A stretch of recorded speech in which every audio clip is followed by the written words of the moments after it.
Welcome to the Tactical Business Podcast. My name is Wade Skalsky, your host, and today I'm speaking with Joe Dolio. Joe, how are you doing today? Man, I'm doing pretty good. I'm going to apologize in advance. There is a wild cat running around on my desk.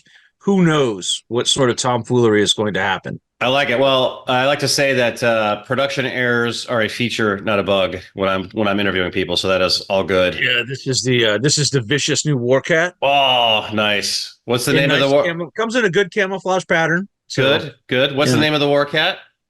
Well, its name is Bunny. Okay. Like a rabbit. So, well, the bunny in Monty Python's Special Holy Grail is pretty vicious. So I think that's. Listen, if you've ever watched, if you think bunnies are cute, cuddly creatures, watch the original Watership Down. That will scar you about rabbits. Yeah, right? they didn't care about safe spaces back in the day with some of those books, right? So no, not at all. I dig it. Well, I'm actually very excited to talk to you for a couple different reasons. So you're the author of the Tactical Wisdom series, and which actually had a very big impact on me personally. So as what I would consider sort of a normal person, I don't have a military background. I grew up in North Dakota, did the hunting, do hunting and do shooting and all that, but I'm more of like a normal person. So you're and we'll talk a little bit about the series, but the books had a really big impact on me and a couple different things. So let's talk about that first. What motivated you to basically write the books? Kind of walk me through that process. And then if you can include a little bit of your background and sort of how you got there. Sure. I'll start out with the background and then we'll get into how we got there. So I was a U.S. Marine. I began as a young lad at 17 years old in the Marine Corps, a military policeman. So nothing high speed or cool. But I did go a few places and do a few things that kind of exposed me to the way the rest of the world lives. And I realized that that we live in the bubble, not the other way around, right? It's not a sea of normalcy like we have in America, but the rest of the world lives in what we would call collapsed societies. And having been on both sides of Africa, you see that. After serving in the Marine Corps, I did some security work for corporations and people as a bodyguard, and did some of that on the private military contracting side, going to a few other colorful places and seeing how the rest of the world lives. And I realized that really it's inevitable before Western society as a whole ends up in that kind of an environment. So I kind of went on with life and thought things were going well. And I kind of fell into a really, really bad spot in my life where I started making mistakes that every man makes, that I thought I was in charge and that I was the smart guy and everyone else around me was wrong. And I could do whatever I wanted with my life, and basically destroyed every relationship I had, family, business, everything, crashed it all. And I went to this Bible study, this shirt I'm wearing right now. It says, "Every man a warrior." And I know you're probably just like me when the wife says, "Listen, you're going to go to this group." You're like, "I'm not going to sit around in a room with a bunch of other dudes talking about my problems." Well, I'm going to be honest. I learned that I was not the only person struggling in these same areas everyone else was. And I'll be honest, too. My story ended up strapped to a bed at a VA hospital, and they weren't going to let me go. So the first lesson that I want everyone to know is that, guys, you're not the only one. Pick up the phone and call someone, and there is someone who is struggling with the same things you are who might be able to help you. So I went to this program, and what it is, it's a program on what areas in which men can improve in their lives biblically, right, and how it matches to God's plan for you. And part of it is reading part of the Bible every single day. Well, after I went through it a couple of times, I started leading groups, and I got really bored with their directed reading assignments. And I started reading the cool stories that are in the Old Testament. And a lot of guys are like, the Bible, it's a boring old collection of rules. No, man, you get into the Old Testament, there are some stories in there that rival the Lord of the Rings, right? There are adventure stories, there's spies, there's soldiers, there's government oppression. Hey, that might be relevant. Read Maccabees. But I started telling the other guys in our weekly meetings about these stories I was finding. They're like, "I don't know that that's in my Bible." I'm like, "Trust me, bro, it's there." So what I was finding was these pieces of wisdom from the Bible that applied today, like Nehemiah's tale of, "Hey, I was completely surrounded by my enemies. So when me and my boys went anywhere, we wore our armor, we carried our guns, and we never had, guns at the time would have been a bow and an arrow, right? We carried our weapons, we carried our armor, even if we went to just get water." And I thought, boy, that's pretty relevant to our life now. We're in a pretty bad environment where you know what? You probably should be armed all of the time. And so I started writing these articles about this and putting them on my own blog. And I called it Tactical Wisdom, where I was pulling old ideas from the Bible to show guys, hey, look, these problems that y'all think we're facing, everyone has faced before. And there was a solution to it. And by going back to old school principles, we can do it. And I've always been, I've always been interested in preparedness. So I started tying it to that, saying, you know what, everyone wants to buy the latest gadget or the coolest tent or the coolest GPS unit or the best this or the best that. That's not preparedness. That's just buying stuff. Preparedness is having the skills to use it all. And if we've become so reliant on technology, like we are as a society, if we become that reliant on technology for our preparedness, we're going to be in a really bad spot when things get bad. So I thought, what if I wrote a book where I took these same ideas that I'm finding everywhere else and applied them across preparedness as a whole? Instead of saying, hey guys, you need the whiz bang 2000 GPS unit that not only will tell you where you're going and how to get there, but it will make your lunch for you and start a fire. You don't need all that. What you need is the skills to do it all by yourself without relying on technology, which is the least common denominator. So with that, I wrote the first book. My wife was a big instigator there.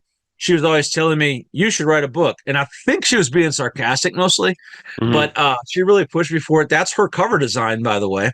My son did the art. She did the design. And I'll tell you what, when I first wrote that, I thought if I could get like 20 of my friends to buy it, that's cool. I can check it off that, hey, I sold a book. But now we're up over 11,000 copies on that book. And it's been a solid mainstay. So I just started continuing along thinking, hey, what are some of the things nobody else is talking about in the preparedness space? What are some of the skills that everyone just assumes you have? And that's where the books have come in. That's where all the other ones have come in. We now have a total of 5 main content books and 1 notebook that goes along with it to help you devise your plan. And I don't know how many there are in the series because they just keep coming to me, right? As I finish one, the idea for the next one gets there. And so what that's done is it's gotten me involved here where people now know my name and I've gotten the opportunity to speak to people. That lets me do a couple of things. One is reach people about their life not being so bad, and there are people who can help. So that's been a huge plus. And the other thing, this cat is going to lay here no matter what. Don't sweat the cat, man. It's good. I mean it. It makes it better. The other thing is that it's given me the ability to meet some great and fantastic people and work with them to bring even more people into a preparedness standpoint, and not just preparedness from the world, but preparedness of your soul and your spirit. So, well, and there's so much to unpack there. So a few things. One is that, let's talk about the book for a second. For me, so I obviously I like shooting firearms. I'm into guns. But everyone's into guns, right? And the thing is that I was always putting off was the medical and the comms parts, right? And I was like, yeah, I got to kind of tackle the medical side of things. I got to tackle the comms and all that. But for whatever reason, your book was the first book that I've read that really pushed me to start doing that. And so I wanted to thank you for that because my family's actually safer because you wrote this book. Right. So that was the intent. Right. And what I did was, instead of like, when you get some of these books, they're overwhelming. They're like, I need this, this, this, and this. Oh my God, that's so much. The baseline training manual was like, listen, man, you can get all that, but this is really what you need. This is the bare minimum. And let's start there. And communications is one of those areas where that comes out, right? You talk to a guy who's a ham guy, and he tells you need a $10,000 radio, a 70-foot antenna, and all this weird gear. And you're like, man, I can't afford that. And my homeowners association isn't going to let me throw that antenna up. I just can't do this. But instead, I was like, hey, man, you need a $25 bow fang. Let's start there. That's really the best part about it. Yeah, in my mind, when I thought, again, I would consider myself a more normal person in terms of in this field, right? In terms of the preparedness, firearms, right? And so in my mind, whenever I thought ham radio, I always thought that you would have a desk, right, with this giant radio on it, like huge radio on it, right? Has bunches, like almost like an airplane cockpit in your house, okay? Right. And that you had to take this class for 2 years to do it. I don't know why I thought that, but that was just like in my head. So I never even considered it in terms of on the comm side for even like 1 second. Right. And when I started to get into it, I was like, oh my God, this is super accessible. Like you can get this pretty fast, what you need, in terms of for being able to have communications or even just to listen. And again, I think one thing about your books that I really enjoyed is that you do provide a baseline for everything so that it takes away a lot of the overwhelm. Right. So, and so the medical side, the comm side is like, look, just this is the baseline. This is what you need to start, because it's a rabbit hole. It's like you can, but I think people like to go more on the Gucci side of things for the gun side. And they're like, I'm just going to keep going Gucci on the gun, and I'm going to get to the medical side later. That's the funniest part to me is you talk to these guys, you're like, okay, so what about your gun? Or they tell you about their $5,000 rifle they have. Then I go, what's in your med kit? Oh, I got a tourniquet and a pressure dressing. Okay, do you have a splint? No. Well, raise your hand if you've ever been in a gunfight. Okay, now raise your hand if you've ever fallen down. Well, you're more likely to fall down. So having a splint is probably more applicable to your real life than having a tourniquet. You should have both. But if you're going to say you have a first aid kit, have stuff that you're probably really going to use. Band-aids, things like that. And that's kind of where I came from for this whole perspective, right? It's like radios. Guys will spend $5,000 on a rifle, but freak out when I tell them to spend $70 on the high-end Baofeng radio instead of the $20 one. It's just weird where we put our focus. It is really weird. Well, but I think, yeah, absolutely. But once you get it, I think it makes a big difference, because guess what everyone's getting for Christmas this year? For like my brother-in-law to the security guard at my school, I guess everyone's getting a Baofeng radio. Everybody. So that it's just because they're really cheap. They're a great thing to hand out. Yeah. So you said something that I thought was really interesting too, is about, you've been all over and talking about the Bible and I'm a Christian. I'm very pro Bible, obviously. And there's nothing new under the sun. And I think a lot of people have this idea where they think about, like, let's say like the 1940s, for example, when the whole world was going crazy, is like, oh, well, we're so far elevated now. We're a different type of people. No one would ever do that. Right. So we don't have to worry about those types of things.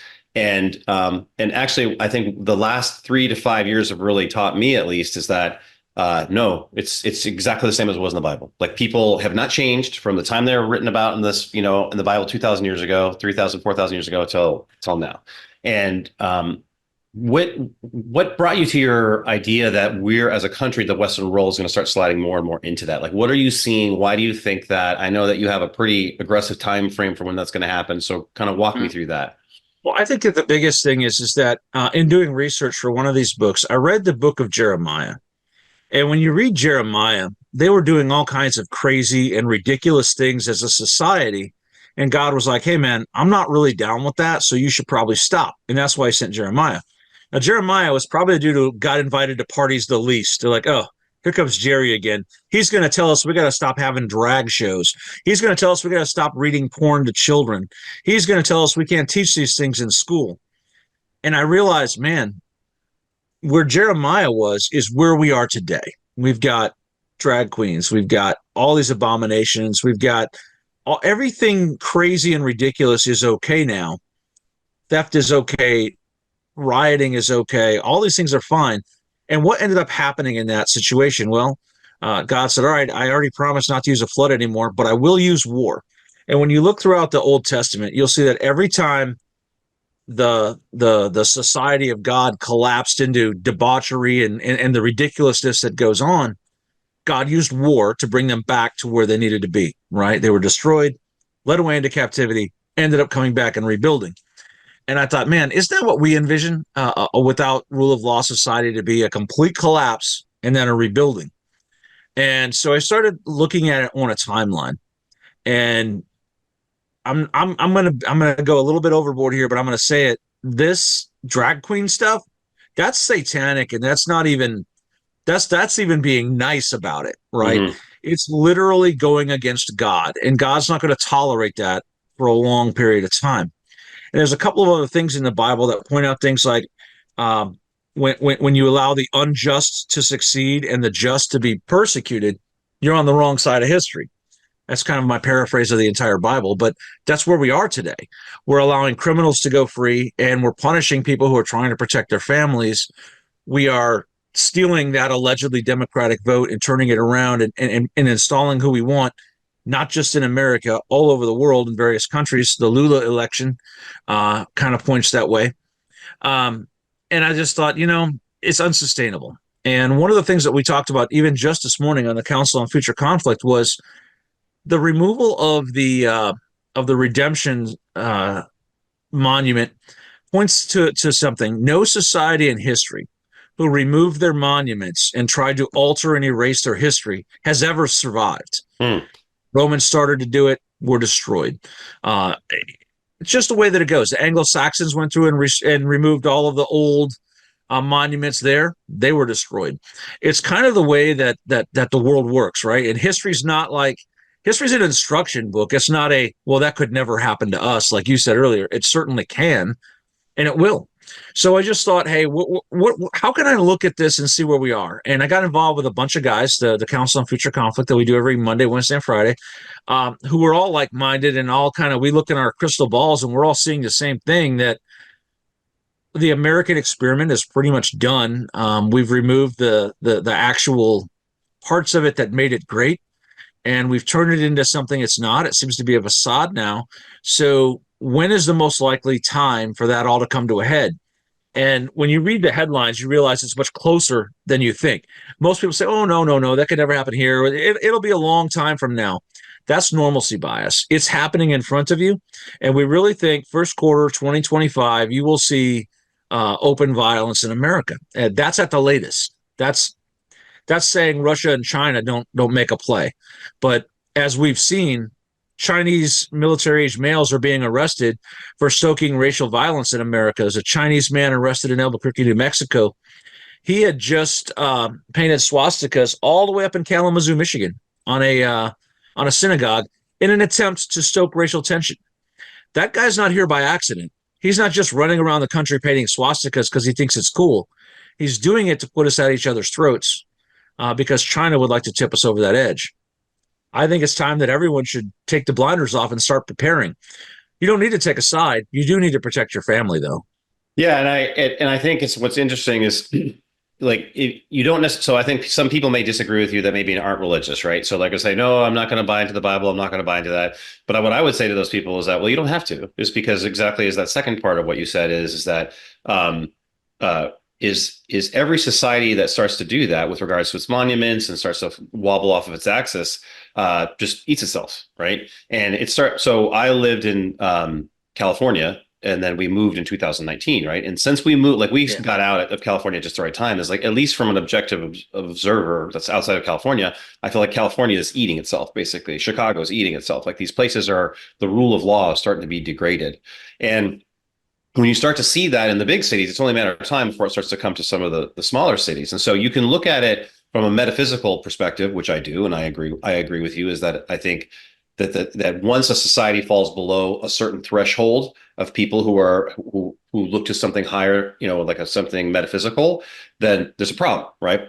And also, if you take the metaphysical completely out, just rationally, I think we're in the middle of a competency crisis. People don't have there's the cohesion that used to hold the country together is being flung apart. And so from whichever way that you look at it, if you look at it metaphysically or you look at it just rationally, I'm not even going to deal with that. I think everyone should use, like you said, take off the blinders and be like, okay, this is going down right now, right? Like, this is happening. And then the next question is, okay, well, what do you do? Like, what does a normal person do? It says, I don't have anything. Okay. Not to say that I do, but if it was me 6 years ago, I would have been like, I don't even have a gun. I was in California. I couldn't even have a gun. Basically, I mean, I did, but like, you know what I'm saying? Like, I don't have anything. Okay. What does that person do? Well, here's the thing: is most people then fall into this false dichotomy of team red or team blue. Well, which side do I get on? That's the wrong thing. The right thing is you are responsible for protecting your family, so you should work on that. All that other stuff is secondary. So what you need to do is develop the skills and abilities and geography, quite frankly, to defend your family and protect your family. Anything beyond that is a plus, but the first thing is ensuring your survival. And if you don't believe me, to borrow from the metaphysical realm again, Jeremiah 10:17 says, "Gather up your belongings to leave the land, all you who live under siege." That's God telling you to have a bug out bag and be ready, right? Mm-hmm. I mean, that's literally what it says. So if you start there and just say, okay, look, I live in a world that's volatile. So let me just have for each member of my family a bag with a little bit of food, a little bit of water, something for shelter, and something for first aid. Let's start there.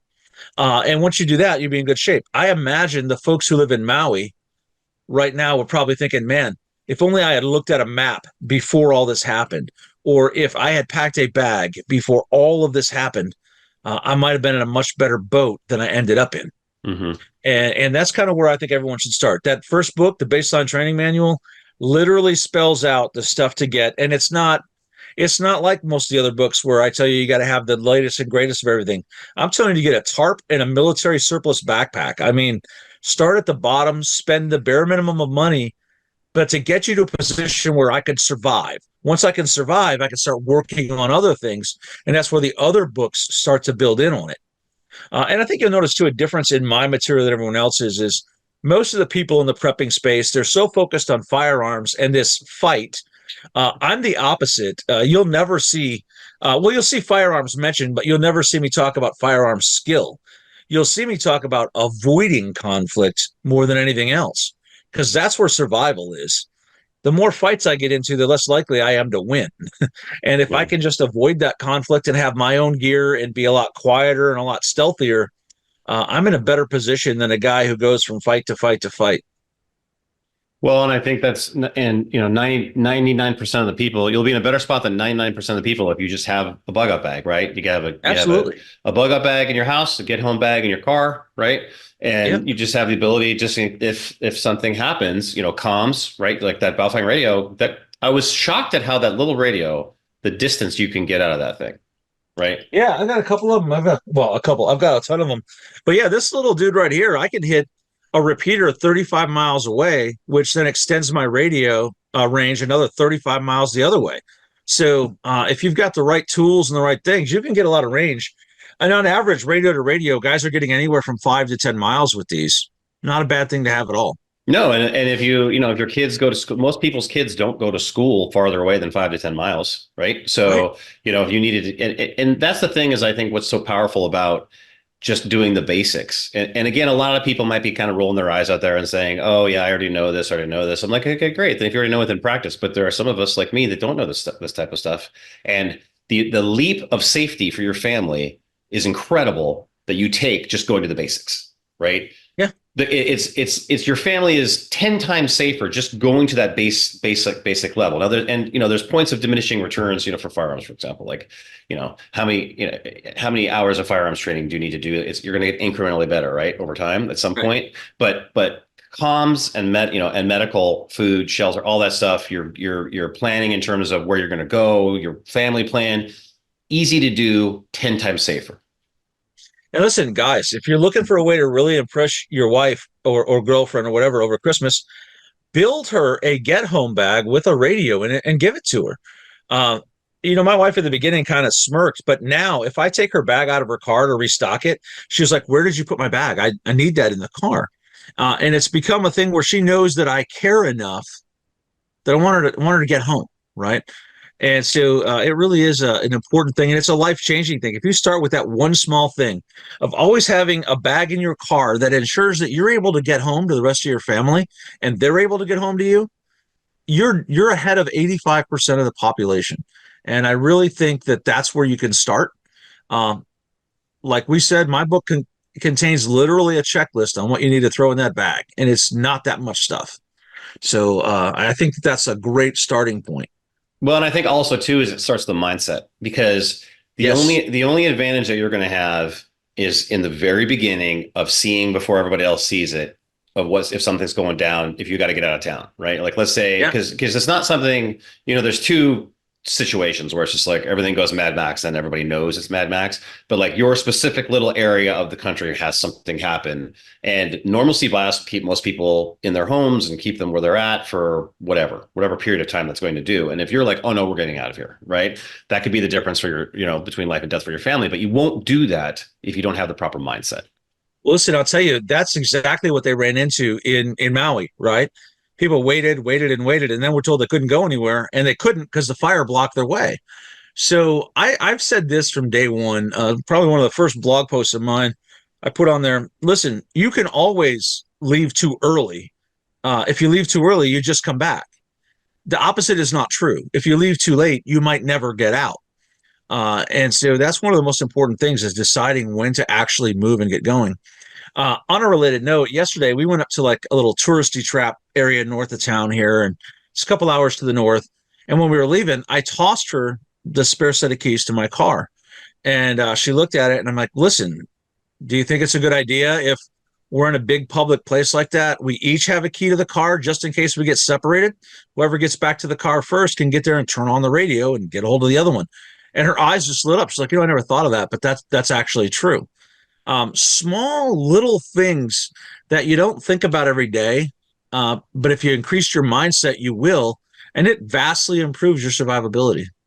Yeah, well, simple things is just take 10 seconds before you get out of your car, Yeah. right? Just look around. Yeah. Just like, what do I see? 10 seconds. Okay. 10 seconds before you get back in your car. Right. And those little things like, and I think that mindset starts to raise your brain to, okay, something's not right. And you can start to trust that gut. Right. But if you're coming from completely like the world is going into hell in a handbasket and you're still living in 2015, it's going to be really hard on those people, I think. And again, I hope nothing happens. Like I have a little bit more of a positive, optimistic view, right? Where I think things are going to get bumpy, but I think they're going to hold now, but I don't think they're necessarily going to hold forever. And so that's why it's important that I have these skills and my children have these skills, because if it's not in my lifetime, maybe it's my kid's lifetime or my kid's lifetime. And so generationally, I have a duty to protect my family generationally as well. And so so either way you're covered, right? And so if it happens, you're ready. If it happens to your great, great, great grandkids, they're ready because of you, right? And that's kind of the way Absolutely. that I look at it.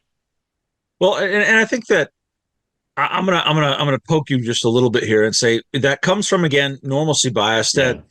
that you're dealing with rational actors. That's the assumption you're making. If everyone was rational, we would be able to make it through with a couple of bumps. The problem is that if you look at the media, they're playing to the least rational among us.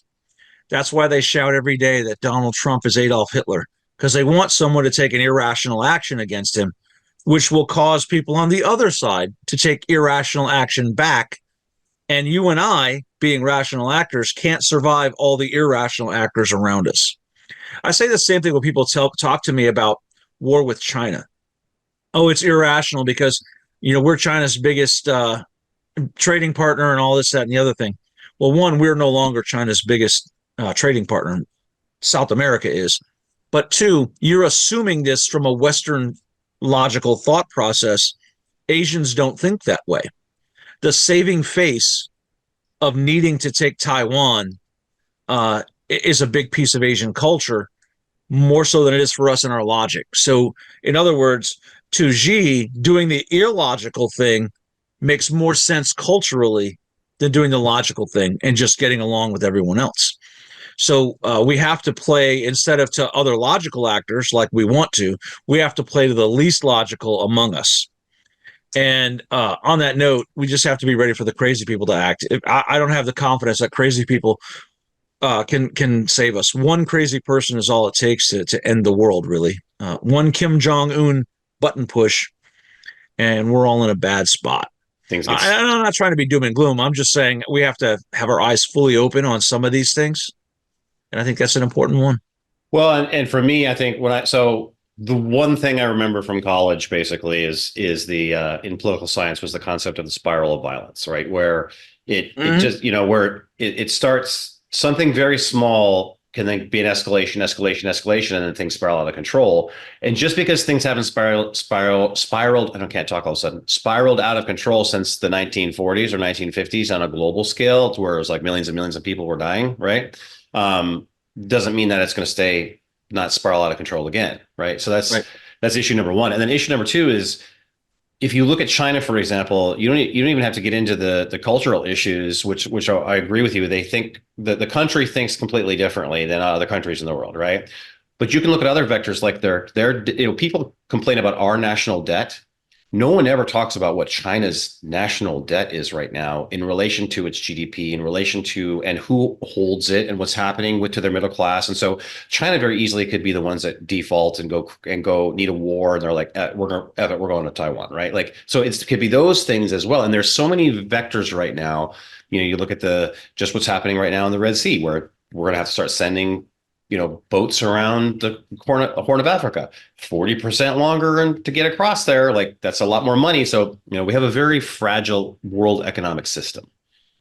Yeah, and that's going to get worse. I mentioned that earlier today that you're about to get a free preview of what war with China would look like because you're about to see shortages and price increases due to this longer voyage around the Cape of Good Hope. It's also the Cape of High Prices. So once those ships start going around there, it's going to get up there. The other thing that I wanted to mention, and I'm going to go all the way back to 9/11 to do this, but I'm going to start with 10/7. You and I would like everyone in the world to be rational actors and not start that spiral of violence. But 10/7, the attack by Hamas on Israel, was a grossly irrational action. They knew that it would generate the response that it did and would only be bad for them, but they did it anyway because it scored them the points they needed with their people. Not a rational action, but it's what they did. So where I'm going with that is we're a different country than we were on 9/11, 2001. The morning of 9/12, the country came together. People met in churches, people met in public squares, people went to speeches and stood together holding hands over this tragedy that had happened. Do you think that would happen today if we had a 9/11 level attack in America? I don't. I'd like to think it would, but like I tell my wife all the time, in terms of the decisions that we make for our kids, is we don't live in the same country that we grew up in, and that is Exactly a right. very hard. Like the schools are different than I went. So I'm an older father. I'm 51, right? And so my kids are 5 and 7, and so like I have to make decisions basing on their school, where I'm going to send them to school, what we're going to do, everything for them completely different, and that they live in basically in an alien planet compared to what I grew up in, when I graduated from high school in 1991. Right. So no, I don't know. I don't think that's a sure thing. I would like to think that it is. I think pockets of the country would. I think certain, I think you're right. I think you that know, the center and most of the pockets would, but there would be a certain element that would say, well, we deserved this, yeah. or well, it was your side that caused this, not my side. And that would put certain elements of our society at risk. And like I said, that puts you and I, as logical, rational guys, at the whims of the least rational people in the country. And I think that that's where we have to look at things in any sort of preparedness context. Stop looking at it from a logical and rational perspective and start thinking about what the least rational among us will do. We proved in Moore County, North Carolina, what one irrational person with 5 rounds of 7.62 by 39 ammo could do, and that was take down the power in a very large geographic area for an extended period of time. Imagine if there was an irrational nation, Iran perhaps, who decided to send 15 guys here to do that in 15 different parts of the country. Right. What I know from my study is that if we had 15 simultaneous blackouts across the country, it would cause a cascading failure that would bring the rest of the country's power down as well. We had this happen in 2003. If you remember August of 2003.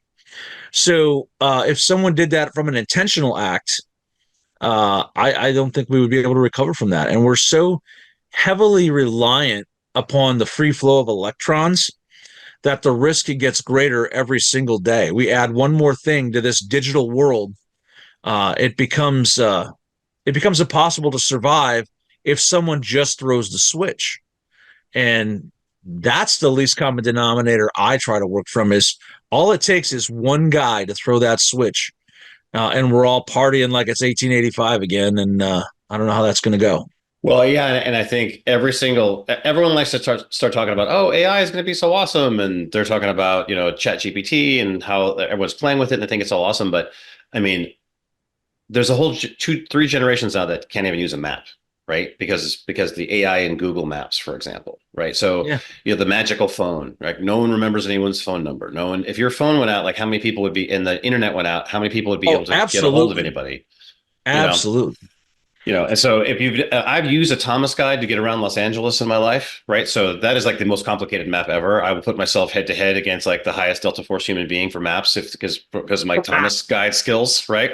Yeah. Oh, Because yeah. that thing is like grid 5, like you could do that thing, but there's a whole generation of people that, like a couple generations of them now, that have zero clue they can't even figure out what direction north is. You know what I mean? Like it's that bad. Oh, yeah. Yeah, my stepdaughter knows two ways to get everywhere, and they're all on the highway.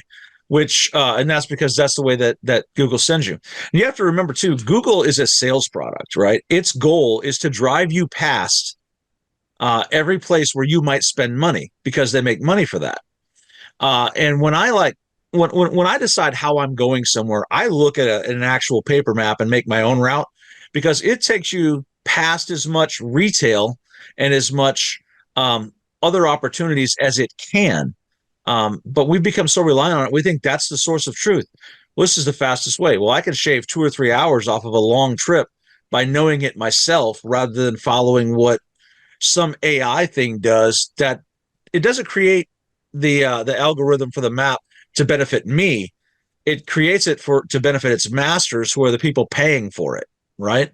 Well, yeah, and And also, but now the magical box is pretty good for traffic jams. So you have to give me it's good for that. the It magical is good box for is that. good for traffic jams. But if we wanted to go really old school, we could do CB radio, like Smoking the Bandit.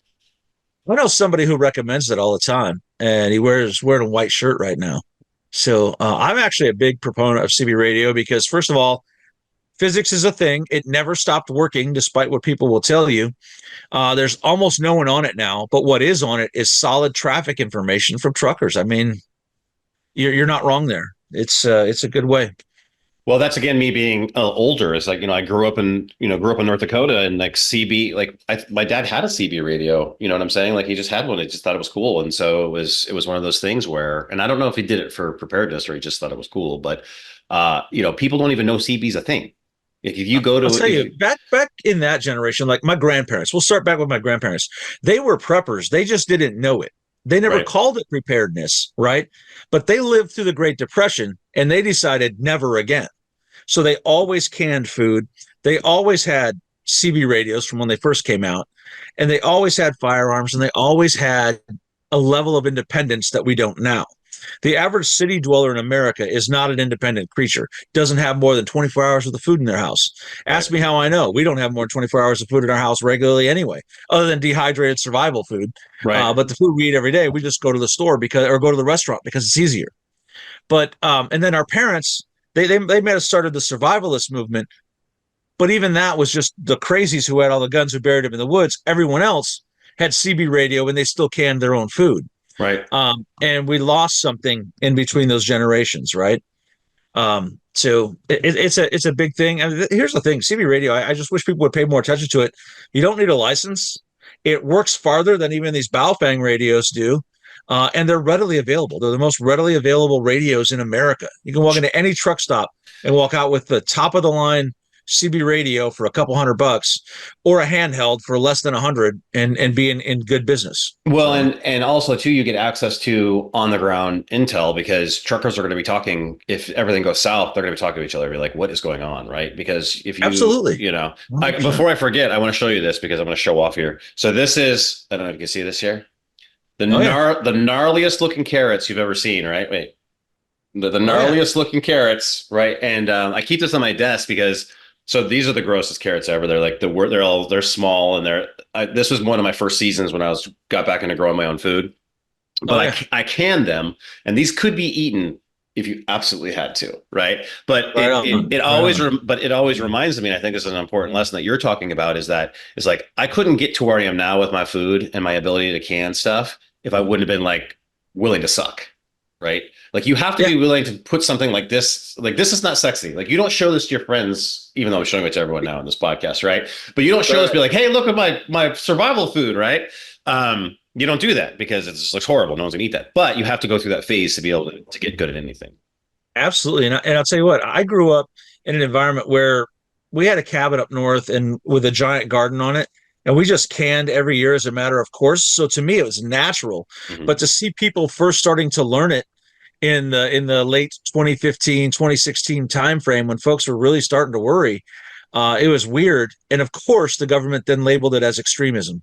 Of course. Well, I remember my grandma, my grandmother they would can and everything. And they had a cellar in the farmhouse, right? So where they would keep potatoes over the winter and all that. And so that, if you have that by osmosis, you can actually pick it up pretty quickly, right? So I keep this on my desk, to this jar of gross, disgusting looking alien carrots, to remind myself, it's like, hey, look, you're gonna always suck at something, but you got it in you. And everyone has. I think we've been fooled to think that we don't have these things inside us, because Yeah. all of our ancestors, every single person that ever lived as a result of our lineage, had the courage to survive and had to figure out how to survive, right? Like Yeah. none of them were spoiled like us. Like they all had to figure this out, so you can figure it out. Meaning, you, Joe, me, Wade, the proverbial you. Well, and listen, the modern food that you see in the grocery store right now, that's a new thing. We've survived for tens of thousands of years without frozen food and without refrigeration and without canned goods. So, well, they were canned just in a different way than what you buy in the grocery store, I guess is what I'm trying to say. And that knowledge is just lost. We can regain it fairly easily, but most people have chosen the path of convenience because it's just easier. Yeah, I could can my own food, but that's a lot of work. I'll just go to the grocery store and get it. Yeah, right up until you can't anymore. Then Right. what? Well, and the So, problem too is like, yes, these things are easy to learn, but they're easy to learn when everything else in your life is easy. yeah, and yeah, that's true. That's true. And I And think and one when of the things go pushbacks I like to south, give. yeah, when things Go go ahead. south, you're not going to be able to learn this stuff, all Oh, of it at exactly right. once. And it's like the folks who want to be against hunting, but they do buy chicken and cows, and they say, well, hunting is inhumane. Which is more inhumane? Taking animals and forcing them to live in a pen only to be killed later, or giving the animal a fair chance out in the wild? Well, One is natural, one is not. you don't have to try to convince me. I have a freezer with a cow share right there, right? Yeah, yeah, Basically, I found a cows that are like a 1950s cow. Like I want to get a yeah, cow that you would know no difference between this cow and a cow in the 1950s, right? Like how it grazes, what they put in it, which is nothing, right? yeah. And I think once people start to, it's a rabbit hole, right? But it's a good rabbit hole, right? It's the being prepared, the issues, with your figuring out how you want to feed your family and feed yourself. It's like, yeah, it kind of sucks that I can't just go to the store and just buy whatever I want for my kids. But at the same time, too, is like it kind of sucks going to the store and just buying everything that you want for your kids. You know what I mean? Like Right, it's right on, in right on. my opinion. Well, I never and here's and the I'll never thing. judge. That I'll never way, judge anybody else. But I'm just saying, for me personally, it's like the food thing was very revelatory for me. well, and you know exactly what's put in that animal and what isn't. That's one of my main concerns right now is food security and what are they doing to some of the mass produced food that everyone is buying. They said, well, we can't get people to get the vaccine, so what we'll do is we'll just put it in the meat. And if you get ethically sourced meat where you know the farmer, you know that he says, hey, this is what I do and what I don't do, that's a way better uh, position to be in, and I'll gladly pay more for that. And so we found a bunch of people in the Montana area who are doing it that way, and so they're on the call list, right? I'm gonna go to that guy. That's where I'll buy a cow from. That's where I'll buy a pig from. Yeah. I buy my pigs. All my pig products come from my friend Mike because I've seen his pigs from when he raised them to when they slaughtered them. In fact, he wants me to come help him slaughter some tomorrow, I think. But you got to know how the whole food process works and how to do it because there won't always be others to do it for you. And also you get the added benefit is if you know your local farmer, if you get into a situation where it's like rule of law or whatever, it's like he's going to deal with you because he knows you already, right? Exactly right. And I write about this all of the time. Have those established relationships because when things go south, that farmer might not want to take on new customers, but he'll deal with you because he knows you and he trusts you and you're a known quantity. And all these guys who think, well, I'm going to go up north and get into one of these little communities. If they don't know you, you're not getting anything in that community. You need to be established up there already. The community where our cabin is, I've been going there since I was a child, so I'm a known quantity there. Everyone knows me, knows what I do. But if I had been away from there for 20 years and then everything collapsed and I tried to show up there, like, hey, remember me? They're like, yeah, don't remember you at all. You Right. have to be known in these circles and these communities. For example, down in Kentucky, my friend has a property there.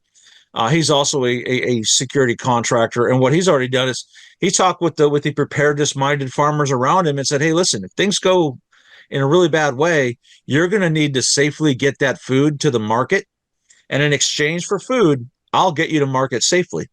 And you know what? Make those agreements and those plans right now. It's not a bad thing to do. Well, and along those lines too is think outside the box than guns, because a lot of people know how to shoot a gun if something goes south, but not a lot of people know how to do comms and medical, right? Correct. And you know, and getting EMT training is really easy to do, you know, inexpensive, and along, you know, and so it can be literally life saving for you for your ability to barter those services. And again, people are like, oh, Absolutely. it's not going to get that bad. Yeah, but it might be good to have EMT training if someone in your family gets hurt But it too. might be that bad for 6 months, and you need to survive that 6 months. Yeah. So that's kind of the entire route I went with my fifth book, the first aid book. Uh, I went with 1800s and early 1900s level medicine because everyone right now, like I'm reading the National Outdoor Leadership Society, their or Outdoor Leadership School. I'm reading their wilderness medicine book, and every single one of it was package the patient for evacuation. Well, what if you and I don't have that option?